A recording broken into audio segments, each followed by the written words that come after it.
It's weird sometimes how you see like a headline, like just a little news blurb, and it just kind of makes you go, huh, is there something more to this? I mean, like the other day, there was that thing about former Philippine President Duterte, being moved to the ICC detention facility clinic because he's gotten sick. But it's like, is that all there is to it? Because when you really look at what's happening around the world, like in China and Taiwan and Ukraine and the Middle East, it's like all these things got to be connected somehow, right? Yeah, it's definitely not as simple as just taking these news items at face value, right? You got to kind of zoom out and look at the bigger picture and see how all these different events might be influencing each other. You know what I mean? Exactly. So that's what we're going to try to do today. We're going to take a deep dive into some recent news and analyses and try to figure out what's really going on with this Duterte situation. Like, what are the U.S. and Europe thinking about all this, especially with all this other crazy stuff happening around the world right now? You know what I'm saying? Yeah, absolutely. And, we're going to try to do it in a way that makes sense. Yeah. We're not going to get bogged down in all the tiny details. We're just going to try to give you the big picture, the key takeaways, so you can understand the main points. Right on. So let's start with the Duterte thing. The news about him being moved to the ICC clinic on March 18th because his health is going downhill.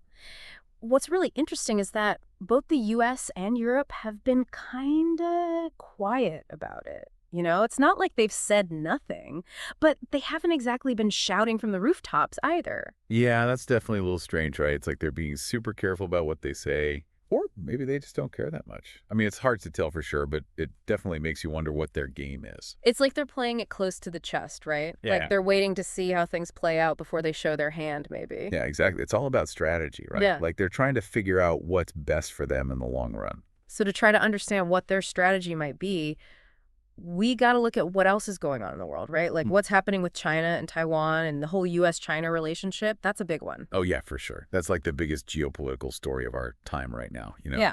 The U.S. and China are like two superpowers just kind of circling each other, trying to figure out who's going to come out on top. Right. And Taiwan is like right in the middle of it all, right? It's like Yeah. the most sensitive issue between the U.S. and China. Oh, absolutely. And things have been heating up there recently, Yeah.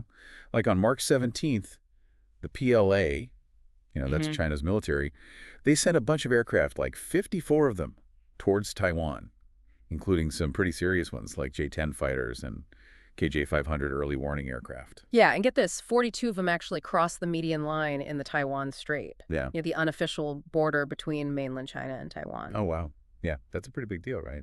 That's like China sending a very clear message to Taiwan and the U.S. like, hey, we're not messing around here. And it gets even more interesting because this was happening at the same time as some Taiwan independence forces were doing their own little combat readiness drill, Like they were trying to show that they're ready to fight back against China if they have to. Yeah, I saw that. It's like they're trying to poke the bear a little bit, which is not necessarily the smartest move when you're dealing with a country like China. Right. And here's the thing. Our sources are saying that this isn't just a one-off event. Like the PLA has actually been conducting a lot of exercises around Taiwan lately. It's just that they haven't been getting a lot of attention in the media.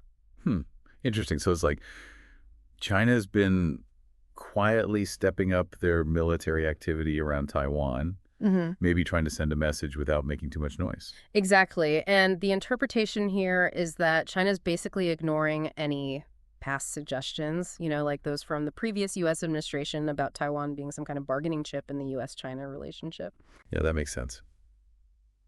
China's been saying for years that Taiwan is a core interest for them, and they're not going to let anyone use it as leverage against them. Right, and these military exercises are basically China putting their money where their mouth is, They're showing that they're serious about defending their claim to Taiwan. And this all ties into some of the diplomatic stuff that's been going on, too. Right. Like the fact that China's Vice Minister Ma Hui started a visit to Panama on the same day, March 17th, that all those PLA aircraft were flying around Taiwan. Oh, yeah, that's right. Panama is one of those countries that used to recognize Taiwan but switched to recognizing China a few years ago, remember? Yeah, exactly. And it was a big deal at the time because it was seen as a sign that China was gaining influence in the region, And now this visit by Ma Hui, it could be a sign that China's trying to strengthen those ties even further. Look, right. And some of our sources are saying that this could be connected to past U.S. strategies, like trying to control key global choke points like major shipping lanes and canals as a way to pressure China. Yeah, I've heard about that. It's like the U.S. wants to be able to cut off China's access to vital resources if things ever get really bad between them.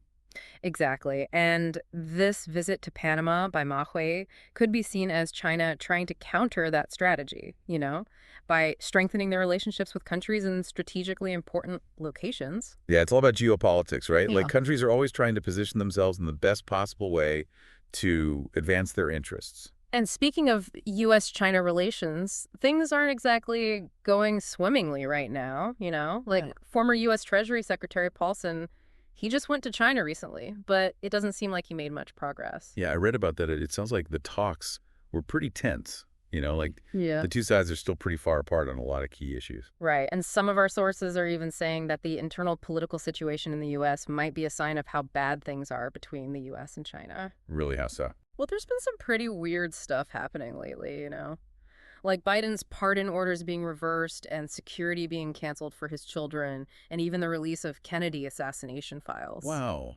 Yeah, that is strange. What does that have to do with China, though? Well, some people are interpreting these actions as indirect signals, Like maybe the U.S. is trying to send a message to China by taking these seemingly unrelated actions. Hmm, that's a pretty interesting theory. Mm-hmm. I mean, it's hard to say for sure, but it definitely makes you think. Right, and it all adds to the sense that the U.S. is having a really hard time figuring out how to deal with China right now. Like they're trying different things, but nothing seems to be working. Yeah, and that's why they're shifting their priorities in other parts of the world, you Yeah. know, like with Ukraine and their relationships with Russia and the EU. Exactly. So let's talk about Ukraine, because there's been some pretty big developments there too recently. Like on March 20th, the U.S. Energy Secretary said that the U.S. might take a leading role in operating a nuclear power plant in Ukraine, most likely the Zaporizhzhia plant. Wait, really? That's a pretty bold move, considering that plant is right in the middle of the war zone. I know, right? But here's the thing, Russia hasn't totally rejected the idea yet, which is kind of surprising. Hmm. So maybe that means there's some kind of backroom deal going on between the U.S. and Russia. That's what some of our sources are saying. They're suggesting that there might be a limited ceasefire agreement in the works, maybe for 30 days or so. So like a truce where they agree not to attack each other's energy infrastructure, but the fighting on the ground would continue? Exactly. It's not ideal, obviously, but it would be better than nothing, right? All right. I mean, any kind of de-escalation is a good thing in this situation, right? Right. But the question is, why would the U.S. want to ease tensions with Russia right now, especially when they're having so much trouble with China? Good question. I guess it's all about priorities, right? Maybe they figured that they can't handle two major geopolitical crises at the same time, so they're trying to calm things down with Russia so they can focus on China. That's one theory. Another theory is that they're trying to drive a wedge between Russia and China. You know, like if they can get closer to Russia, maybe they can weaken China's position. Hmm. That's an interesting idea, but I don't know if it would work. Russia and China have gotten pretty close in recent years. They see each other as allies against the West. Yeah, that's true. But you never know, right? International relations are always changing. It's like a game of chess where everyone's trying to outmaneuver each other. Yeah, exactly. You got to always be thinking a few steps ahead. So while the U.S. is trying to patch things up with Russia, the EU isn't exactly thrilled about it. They feel like they're being left out in the cold. Yeah, I can see why they'd be upset. I mean, Ukraine is right on their doorstep, and they've been the ones bearing the brunt of the refugee crisis and the economic fallout from the war. Exactly. And now the U.S. is making deals with Russia without really consulting them. It's no wonder they're feeling frustrated. Yeah, and some of our sources are saying that this frustration is leading the EU to consider getting closer to China. Yeah. Like they're starting to see China as a more reliable partner than the U.S. Right. And there have been some pretty blunt statements in the UK media lately suggesting that the UK might be open to closer ties with China. Exactly. It's a pretty big deal considering that the UK is one of America's closest allies. Yeah, that's a clear sign that the U.S.-EU relationship is under a lot of strain right now, and the Ukraine war is really putting it to the test. And this whole dynamic was perfectly illustrated by that exchange between Medvedev, Zelensky, and Zakharova. Like they were basically saying that the U.S. and Russia are the ones calling the shots in Ukraine, and the EU doesn't really have a seat at the table. Yeah, that was a pretty brutal assessment, but it's probably not that far off from the truth, unfortunately. And this is where the Duterte situation gets really interesting because it's like a microcosm of all these bigger geopolitical trends. Well, think about it. The U.S. and the EU are both kind of quiet about what's happening with Duterte, right? But for different reasons. I see what you're saying. So, like, the EU's silence could be a way of signaling to China that they're open to closer ties. Like maybe they're willing to overlook certain human rights issues in order to build a stronger relationship with China. Exactly. And the U.S., they're probably aware of what the EU is doing, but they're kind of stuck, right? They need Russia's help to deal with Ukraine, and they need to keep Netanyahu happy in the Middle East, so they're willing to let the EU drift a little closer to China for now. Yeah, that makes sense. Yeah. It's like they're picking their battles, right? Yeah. They can't fight everyone at the same time. Right. And there's even the possibility that the U.S. might actually take the lead in opposing the ICC's actions against Duterte at some point, like as a way to show China that they're serious about improving relations. Wow, that would be a huge reversal, wouldn't it? Yeah. I mean, the U.S. has always been a strong supporter of the ICC. I know, but desperate times call for desperate measures, right? If the U.S. really wants to get back on China's good side, they might have to make some tough choices. Yeah, and that could have some pretty big implications for the international justice system as a whole. Like if the U.S. starts undermining the ICC, it could embolden other countries to do the same. Right. It's a slippery slope for sure. And all of this is happening against the backdrop of some pretty interesting reactions within the Philippines itself. Like the Philippine Interior Minister and even Marcos Jr.'s own sister have been distancing themselves from Marcos Jr. Really? That's interesting. What do you make of that? Well, it could be a sign that they're starting to realize that they might have been played a little bit by the previous U.S. administration. Like maybe they're starting to see that they were used as pawns in a bigger geopolitical game. Yeah, it wouldn't be the first time that's happened, right? No, not at all. Well, small countries often get caught in the crossfire between big powers. so we're basically looking at a situation where the U.S. is trying to juggle a bunch of different balls at the same time, and they're not doing a very good job of it right now. Yeah, they're definitely facing some serious challenges right now. Yeah. Their relationship with China is in the toilet. Their relationship with the EU is strained. And Russia's taking advantage of the situation to advance their own interests. Right. And in the middle of all this, you have the Middle East, which is always a powder keg waiting to explode. Oh, yeah. Don't even get me started on the Middle East. It's like the one place in the world where things can go from bad to worse in a heartbeat. And speaking of things going from bad to worse, there was that attack on Israel's main international airport by the Houthi armed group, Yeah, I saw that that's a pretty big escalation, isn't it? Right. And now Netanyahu is reportedly asking the U.S. to send an aircraft carrier to the region. I wonder if they can even do that right now. I mean, they've got a lot of their naval assets tied up in the Pacific because of China. That's the thing. They've only got 4 aircraft carriers operational right now, and 3 of them are focused on the Western Pacific because of China's growing military presence. Wow, so they're really stretched thin right now, huh? Yeah, and it's not just aircraft carriers either. They've also had incidents like a Chinese warship operating near Australia and a Chinese destroyer getting a little too close for comfort with a French aircraft carrier in the Sunda Strait. Yikes.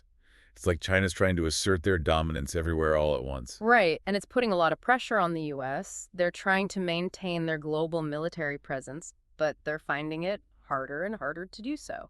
And the Middle East is a particularly tough challenge for them right now because they're kind of caught between a rock and a hard place. Yes. Well, on the one hand, they need to support Israel, right? That's been a cornerstone of U.S. foreign policy for decades. Right, but on the other hand, they don't want to get dragged into another major war in the Middle East, especially when they're already dealing with Ukraine and China. Yes. Exactly. So they're trying to find a way to thread the needle, to support Israel without getting too deeply involved in the region's conflicts. And the Houthis are making that really difficult for them, Like they're not backing down despite all the pressure from the U.S. and its allies. Yeah, and so some of our sources are saying that the U.S. is probably aware that the Houthis are getting support from more powerful actors like Iran, but they can't really acknowledge that publicly. Why not? Well, because it would undermine their whole narrative about being the world's only superpower, Like, if they admit that they can't control a group like the Houthis, it makes them look weak. Yeah, that makes sense. Image is everything in international relations, right? Absolutely, and that's why the U.S. is so reluctant to get directly involved in conflicts like the one in Yemen, because they know that they could easily get bogged down and it would be a huge blow to their prestige. So they're basically trying to fight these proxy wars, where they support one side without actually sending in their own troops. Exactly, and it's a risky strategy because you don't always have full control over your proxies. And speaking of risky strategies, remember that limited ceasefire agreement we were talking about between the U.S. and Russia? Yeah, what about it? Well, some of our sources are saying that if the EU gets more involved in the Middle East, it could actually shorten the lifespan of that agreement. Really? How come? Well, because if the EU starts putting pressure on Israel to make concessions to the Palestinians, it could make Russia feel like they have more leverage over the U.S., you know? Hmm. I see what you're saying. So it's like if the U.S. needs the EU's help in the Middle East, they might be more willing to make concessions to Russia on Ukraine. Exactly. And that's why Russia might be quietly encouraging the EU to get more involved in the Middle East, you know? Because it could work to their advantage. Wow, so it's like everyone's using everyone else's pawns in this big geopolitical chess game. That's exactly what it's like, and it's hard to say who's going to come out on top in the end. Yeah, it's a very complex and unpredictable situation, but that's what makes it so fascinating to watch. It's definitely a wild ride, and it's not going to slow down anytime soon, so buckle up. Yeah, for sure. We're living in interesting times. And speaking of interesting times, Trump just made a pretty big statement about the Houthis. He said that he wants to completely eliminate them, and he urged Iran to stop supporting them. Wow, that's some pretty strong language. Hmm. What do you think he means by that? Well, it's hard to say for sure, but it sounds like he's talking about a much more aggressive approach, you know, like maybe even direct military action against the Houthis or even Iran. Really? Yeah. Do you think he'd actually go that far? It's hard to say with Trump. You never know what he's going to do next, but it's Good. definitely something to keep an eye on. Yeah, for sure. If the U.S. does get more involved in Yemen, it could have some pretty major consequences for the whole region. Right. And it could also further strain U.S. relations with Russia and the EU because they're both opposed to any kind of military escalation in the Middle East. Yeah, it's a real mess, and Yeah. it's hard to see a way out of it. So to sum up, we've got a lot of interconnected crises happening around the world right now. We've got the U.S.-China rivalry, we've got the war in Ukraine, we've got the ongoing conflict in the Middle East, and we've got this whole Duterte situation, which is like a little microcosm of all the bigger geopolitical trends. Yeah, it's a lot to keep track of for sure, Hmm. but it's important to understand how all these events are connected because they're all shaping the world we live in. And the big question is, what's going to happen next? You know, like, is the U.S. going to be able to manage all these different crises without things spinning out of control? Yeah, that's the million-dollar question, isn't it? Only time will tell, but it's definitely going to be an interesting ride. So for all of you out there listening, keep your eyes peeled and your ears open because the world is changing fast and it's important to stay informed. Yeah, absolutely. Knowledge is power, and the more you know about what's going on in the world, the better equipped you'll be to navigate these turbulent times. Right on. Well, that's all the time we have for today. Thanks for joining us on this deep dive, and we'll catch you next time.